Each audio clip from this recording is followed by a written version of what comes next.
Hi, my name is Dr. Sujana Reddy, and I'm an internal medicine physician. And today I'm going to give a very brief overview about what postural orthostatic tachycardia syndrome is, or POTS. And as you can maybe gather from the title, it's a pretty challenging condition. And, there's this notion that POTS is an invisible condition. But by the end of this presentation, I hope that you can see that it's really not that hidden. And the other big objective I want people to take away is that this is an autonomic nervous system condition. And because of that, it is affecting the entire body, almost every organ system. And in the name, it says tachycardia. So people think you just get tachycardic when you stand up, but it's much more than that. And you're going to see that it is a very widespread condition. So back to the foundation, what is our nervous system? So our nervous system is divided into two big categories: our central nervous system, which is our brain and our spinal cord, and then the peripheral nervous system, which kind of looks like this, right? A bunch of nerves that basically connect back to the central nervous system, which then connects to the rest of the muscles and organs in our body. So this is kind of like our connector. And then this nervous system is branched out into the somatic and to the autonomic nervous system. The somatic part basically controls voluntary movement of our skeletal muscle, but the autonomic is the one that controls involuntary actions. And this is where we're going to really focus in on what's sympathetic and parasympathetic, which are branches of this autonomic nervous system. And I don't have pictured here, but another branch kind of off of the autonomic nervous system is our enteric nervous system.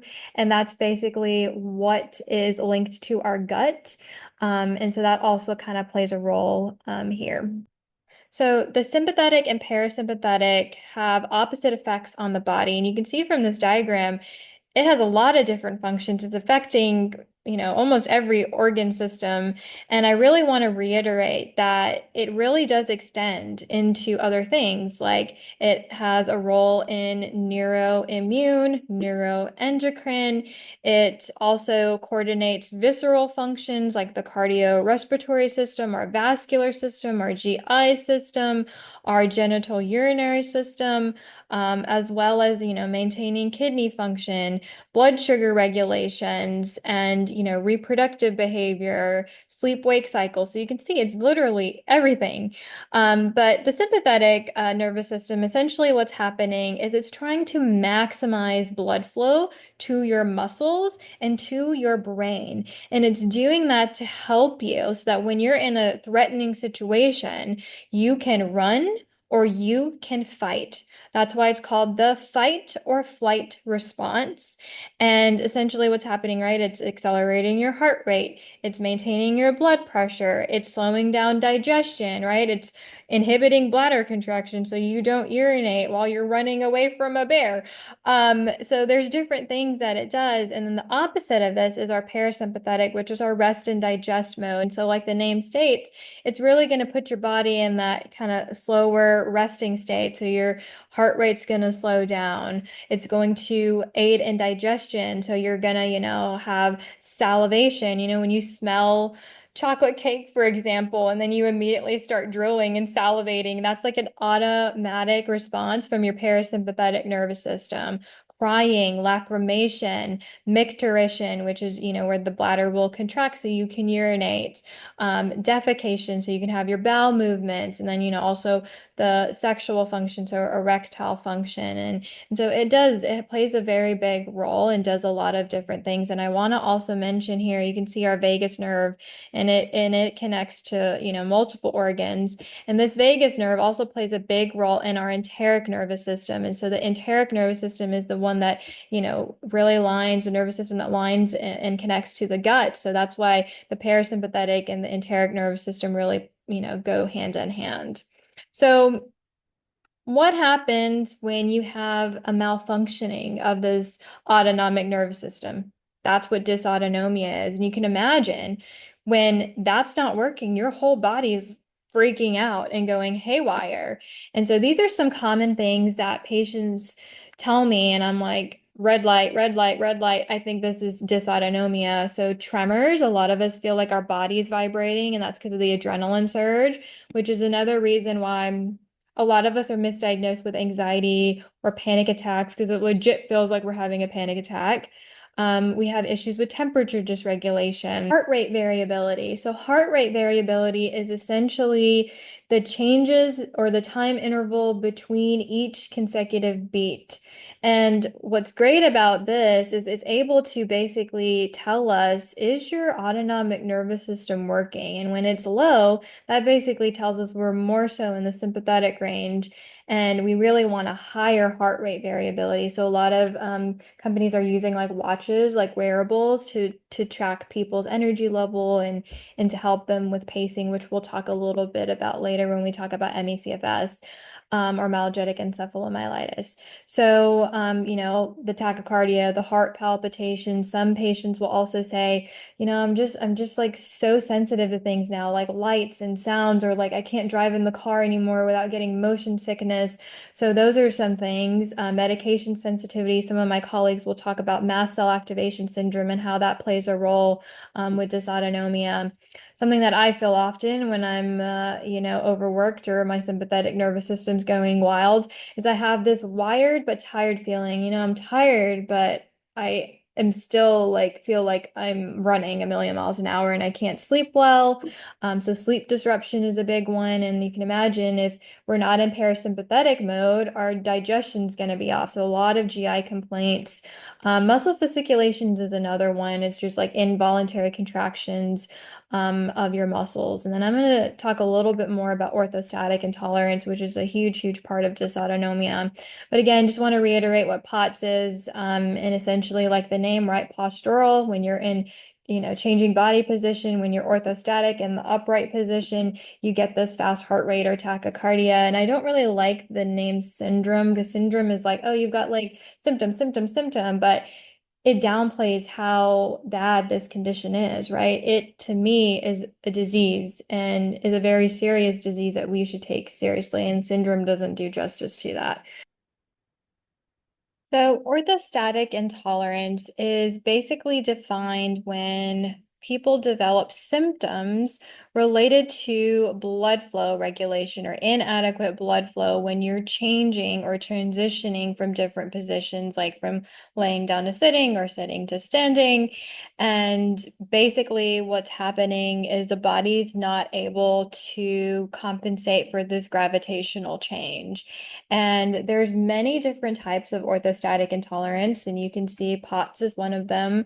Other dysautonomia type, like orthostatic hypotension, where you have a drop in your systolic and diastolic blood pressure, and then orthostatic hypertension or hyperadrenergic, which is actually seen a lot in my POTS patients. And essentially what that is when you have an increase in your blood pressure, at least within 3 minutes of standing. And this is often because with POTS patients, we're releasing, right, this adrenaline surge, and that then ramps up the blood pressure as well. And it's usually sustained. In fact, I think a lot of patients with POTS are misdiagnosed with hypertension, and then they're put like on amlodipine or losartan, and they don't have hypertension. It's because they're having this adrenaline surge, which is ramping up their blood pressure.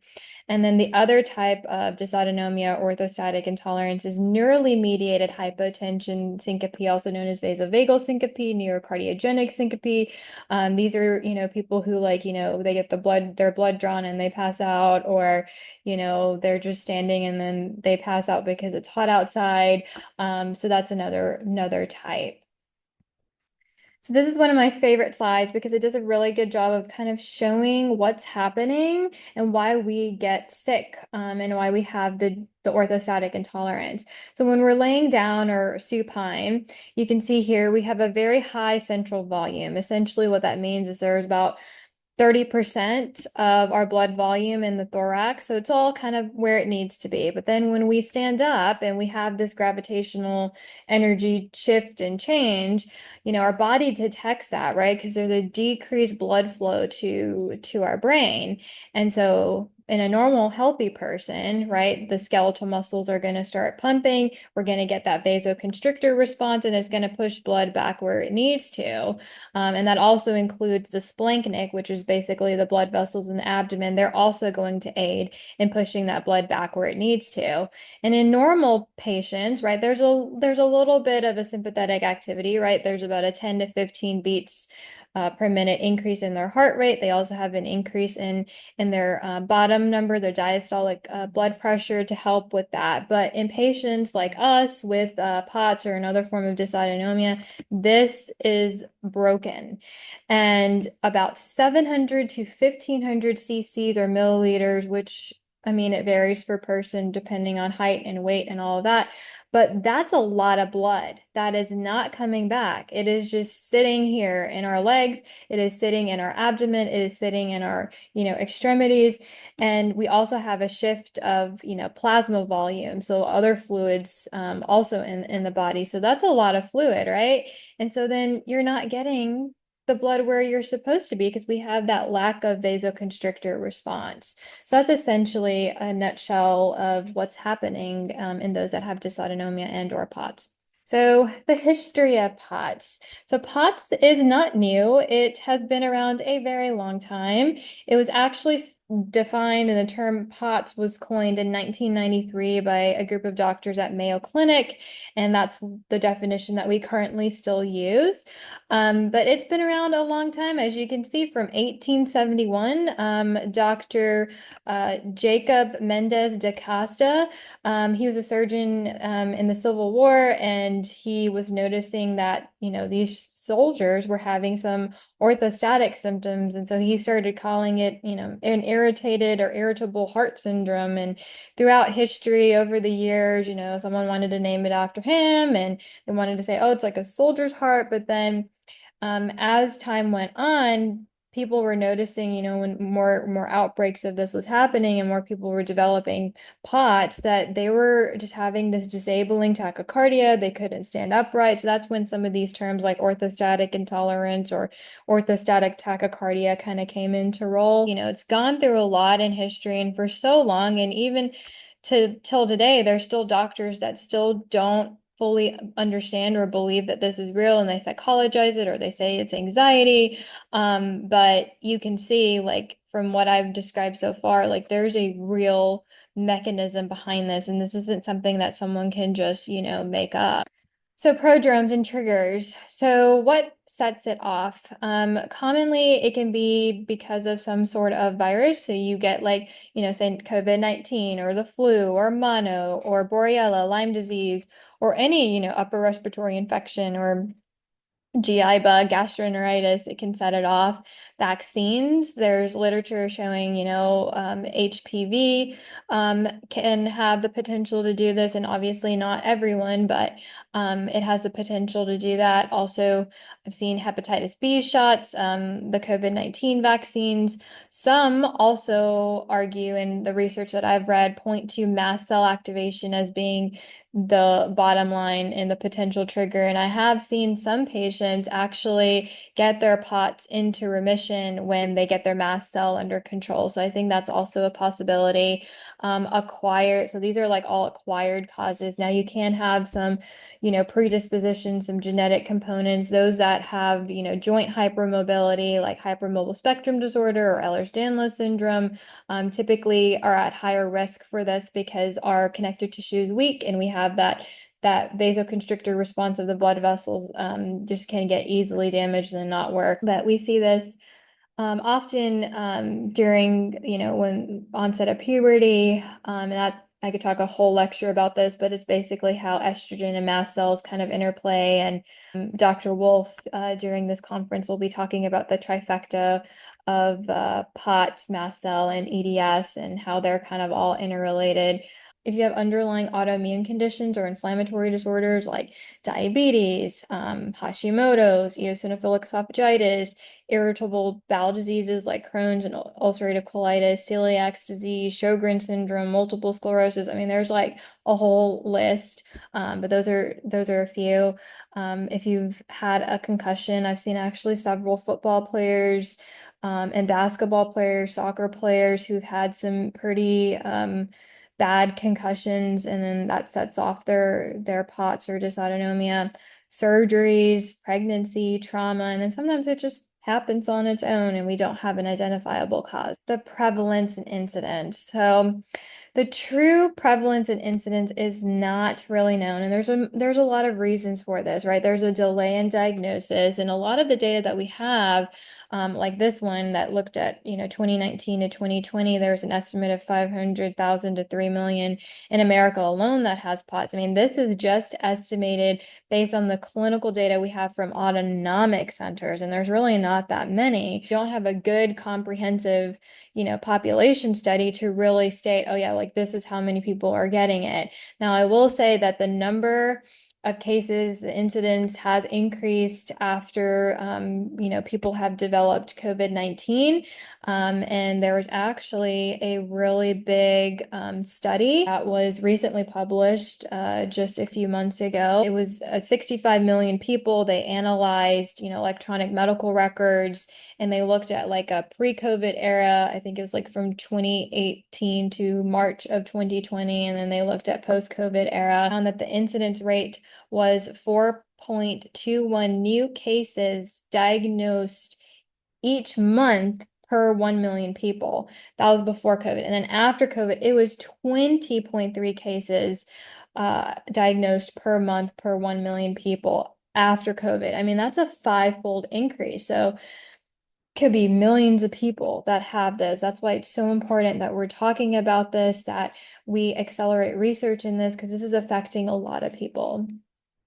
Now, it does predominantly, at least from the data we have, about 80 to 85% of patients were assigned female gender at birth. They're, adolescent age predominantly, but anywhere from the ages of 13 to 50. But that doesn't include everyone. That still leaves out 15 to 20% of individuals. Also emphasize and recognize that this can happen to anyone, those that are assigned male gender at birth, those who develop symptoms later on in life. They don't have to be adolescent or young. And I think there's a lot of underreported and, diagnostic challenges. And that's why we don't have like a clear view of who is at risk and who might have it. And so that really does show that we need better awareness to really understand the diverse demographics of this condition and who it's going to affect. And I also want to mention that because it is affecting a lot of people, and a lot of people in their, prime ages, their careers, their education, I mean, it's economically devastating because this can be very disabling. And so again, really, really important that we're talking about this. So potential mechanisms, there's a lot of different things here that I would love to talk about. And some of my colleagues will be talking about how HEDS affects this and how mast cell affects this, and even small fiber neuropathy. But I really want to just kind of emphasize about the autoimmunity. There's a lot of research that's showing that POTS patients have more elevated G protein coupled receptors, which are receptors in our body that do various things, including against our alpha and beta, which essentially affect everything that we've talked about thus far, our autonomic function. And so if we have autoantibodies to that, right, it's going to make it very hard for us, even if we get treatment, to tackle that because we have this autoimmune component. So diagnosing someone with POTS is actually very straightforward. It's very simple. This is the diagnostic criteria that I use. I do the NASA lean test in the office, or it's like a modified or a poor man's table tilt test, or other names for it, and even have some of my patients doing it at home, and have someone do it with them. And what we do is we lay the patient down for 5 to 10 minutes and get a good baseline, heart rate and blood pressure. And then we stand them up. They kind of lean against the wall with their feet 6 inches from the baseboard. That position kind of modifies like a tilt.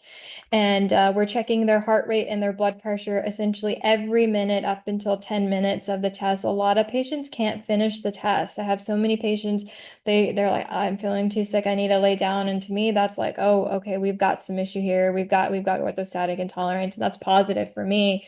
But to meet diagnostic criteria, you need to have above 30 beats per minute from your supine heart rate. If you're between the ages of 12 and 19, it needs to be above 40. So say their resting heart rate was 60, and then we stand them up, and within the 10 minutes, their heart rate shoots to 120, then that's positive. And you cannot have orthostatic hypotension to be diagnosed with POTS, and that's basically when your blood pressure drops.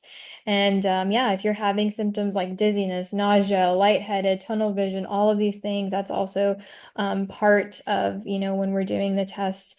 And you have to have symptoms at least 3 months or more. And we have to rule out all other potential causes of sinus tachycardia, which you can see here, right? If someone has blood loss or anemia, anorexia, any sort of endocrine issues like adrenal insufficiencies, cancers, thyroid issues, and could be due to medication. So you have to rule all of these things out, right? If someone's prolonged bed rest or deconditioning, right? You can't have that. This is the stuff that I order pretty much on everyone. I have a baseline EKG, I do a Holter monitor, I do an echo just to make sure I'm not missing any other sort of arrhythmia. And then we just do basic labs, right, to check if they're anemic, any electrolyte imbalances, any iron deficiency, thyroid issues. And that's pretty much it. And then I just treat my patients. So you can see it's pretty straightforward. I think there's like a misconception that you need to have a table tilt. It'd be great for patients to have accessibility to that, but unfortunately, not a lot of patients do. And so this is what I do for my patients to get them a diagnosis quicker and get them on treatment faster. Different subtypes of POTS.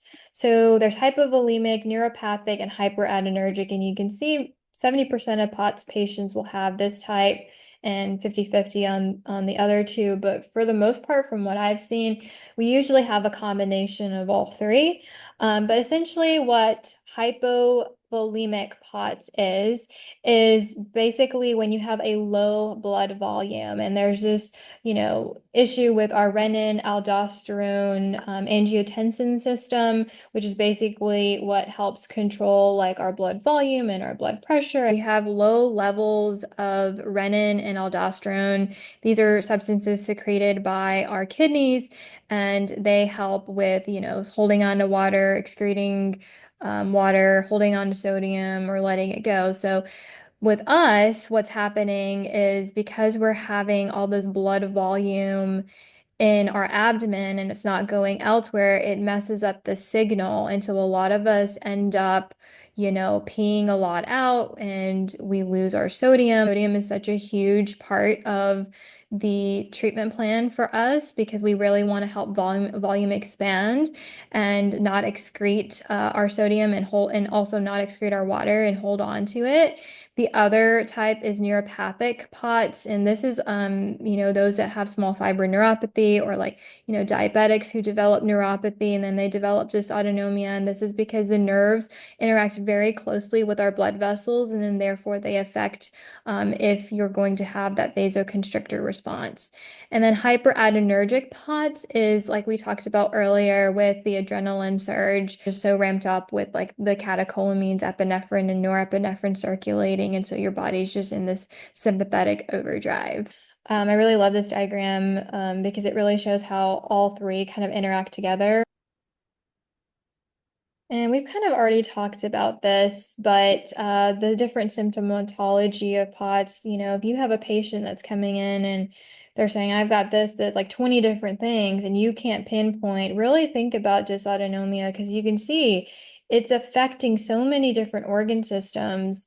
And so you're going to see, a very diverse symptom profile in these patients. Big categories that I want people to really recognize: sympathetic adrenergic symptoms, so like the heart palpitations, the shortness of breath, the chest pain, the sweating. And then you're also going to see cerebral hyperperfusion, right? Decreased blood flow to the brain. This is where you get the lightheadedness, the feeling like you're going to lose consciousness and pass out, or presyncope. And then some people do have syncopal episodes where they're passing out, but usually most POTS patients don't have this very commonly. And then, concentration issues, right? The brain fog, the cognitive disturbance. And this is a list of the top 14 symptoms that POTS patients described in a long-term POTS outcome survey. And you can see dizziness, headaches, fatigue, the brain fog, sleep disturbances were like the top. But also like the exercise intolerance, the heat intolerance, the blood pooling, your alarm bells need to go off and be like, okay, I think we've got dysautonomia going on here. Some physical exam findings. So like I told you guys in the beginning, this is not so hidden. The biggest thing that I see on physical exam is something called acrocyanosis. And essentially what this is vascular pooling, right? This blood pooling in our legs is characterized by this persistent, painless, bluish discoloration. It can happen in the hands and the extremities, caused by vasospasms, and reduce oxygenation to those tissues. But that's one thing. I also see right now it's phenomenon where your fingers, don't get good circulation and they can go, white, blue, red. I also see something called livedo reticularis. Now, this isn't specific to just POTS or dysautonomia. You can see this even in autoimmune conditions like lupus and antiphospholipid antibody syndrome or other vascular conditions. Looks like a lace or like kind of like a net. And essentially, what's happening with this reddish blue kind of pattern noted on the skin is where you're having dilated blood vessels and deoxygenated blood because there's decreased blood flow to the skin. Hyperhidrosis, which is excessive sweating. Some patients don't sweat at all, and then some have excessive where they're having like night sweats or they're like sweating through their palms and armpits, and they're just like diffusely sweating, and that's because of the sympathetic overdrive. So that's also something that you can see on physical exam.